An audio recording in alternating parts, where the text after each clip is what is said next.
Let's go. Let's go. Step one. By Angeli E. Dumatol. How long have you been into dancing? All my life, as far as I can remember. She says without even pausing to think.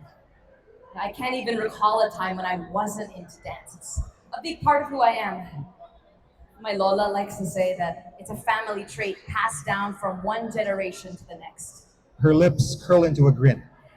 Though, if it is, must have skipped over my dad. Lola still finds it hard to believe that her only son has two left feet. I sympathize with your dad, but at least Lola has such a talented granddaughter. I can help but throw a wink with my second attempt at a compliment. It, it earns me a playful shove to the shoulder. And if you got all these moves from her, she must be quite a dancer herself. Of course she is. Lola's even better than me. She's attending weekly dance classes for seniors, and she's still as graceful as ever, despite her age. I'm not even sure I can pull off some of the moves they're doing. Well, somehow I find that hard to believe, Teach. A thoughtful expression passes over Krisha's face before making way for what I think looks like mischief. Uh-oh. She rises to her feet and holds up a hand towards me. Okay, let's give it a try then.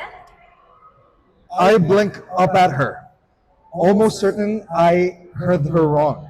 Or maybe she's just teasing. Not that anything about her expression suggests that she is. Krisha is smiling, and her hands remain steady and waiting. For me. No teasing here. She's serious. She wants me to dance with her. Krisha, you've seen how much I struggle with just the Magiting choreography down. I don't think I'm ready for any other kind of dancing. You go ahead and do it on your own. I'll watch. Well, I can try to do it on my own, but this form of dance is best done with a partner, so I really appreciate your help with this, Matt. She tilts her head and bats her eyelashes at me. Please. She didn't need to try so hard to convince me to go along with her. To be honest, I was already gone the moment she reached forward and took my hands into hers. I let Krisha lead me to the middle of the dance floor. For a while, we just stand there, holding hands, and I feel her warmth through my palms and fingertips. I don't know if she can tell, but my chest feels tight, my heart close to bursting. There are inches of space between us, but even then, I feel her close. I want to pull her even closer. Okay, so they call this the two-hand hold because obviously partners use two hands. Trisha says, completely unaware of just how flustered I am. She adjusts her hands, positioning my palms up and letting hers rest on top of it. Usually it's the male partner who leads the dance, but who cares about society-prescribed gender roles? Besides, it doesn't really matter who's the leader. Either partner could do it. What's more important is that there's communication and trust between the two. She goes on to demonstrate the basic rock step, stepping back with her left foot, stepping in place with the right, stepping forward with the left once more, our clasped hands pulling us apart and then closer all the while. She tells me to mirror her movements, and I try my best to do so, following her lead in the beat she's counting out. When I finally get some semblance of the basic footwork down, Krisha convinces me to give turns and spins a try. And that's when it all gets complicated.